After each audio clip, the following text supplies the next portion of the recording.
কাবা ঘরের 4টা কর্নার আছে, এর মধ্যে একটা কর্নারের নাম হচ্ছে রুকনুল হাজারিল আসওয়াদ, ব্ল্যাক স্টোন কর্নার। এই হাজারুল আসওয়াদের এই কর্নারে একটা পাথর আছে। এই পাথরটাতে চুমু দেওয়ার জন্য লোকজন ধাক্কাধাক্কি করে। আপনারা যারা হজ ওমরা গিয়েছেন দেখছেন না, এই হাজারুল আসওয়াদের চুমু দেওয়ার কারণ হচ্ছে এই পাথরে চুমু দিলে যিনি চুমু দেয় তার গুনাহগুলো এই পাথর টেনে নেয়। এই হাজারুল আসওয়াদ পাথর আপনার পক্ষে সাক্ষী দিবে, এটাকে আল্লাহ ঠোঁট দিবে, মুখ দিবে, চোখ দিবে, আর আল্লাহর সামনে দাঁড়িয়ে কিয়ামতের দিন বলবে, আল্লাহ আমার এই বান্দা তার 2 ঠোঁট দিয়ে আমাকে চুমু দিয়েছিল, এর জান্নাত না দেওয়া পর্যন্ত আমি এই পথকে ছাড়বো না।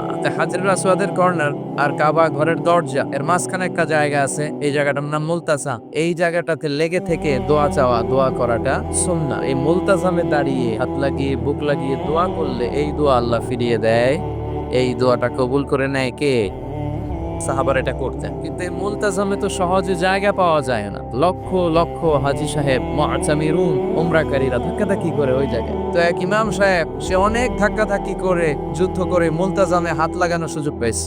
হাত লাগায় ধাক্কার চোটে সে তাড়াতাড়ি করে আল্লাহর কাছে দোয়া করতেছে যে, আল্লাহ জীবনে যত দোয়া করছি আর যত দোয়া করব এই সব দোয়া তুমি কবুল করে নি। এই একটাই দোয়া।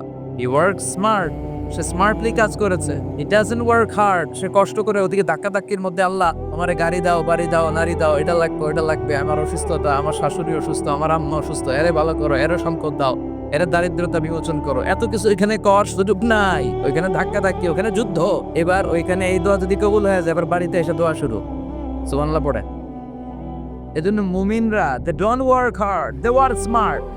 তারা মেধাকে কাজে লাগায়, ঝুপ বসে কোপ মারে। যখন দোয়া করলে কবুল হয় তখন দোয়া করার দরকার আছে না নাই?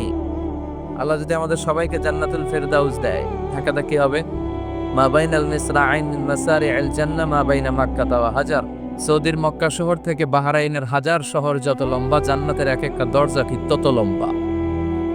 সেই হিসাবে কয়েকশো কোটি মানুষ আমরা এক ধাক্কায় জান্নাতে ঢুকবো।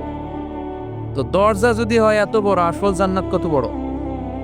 ওই আল্লাহর দরবারে ভান্ডারে কোনো কমতি আছে?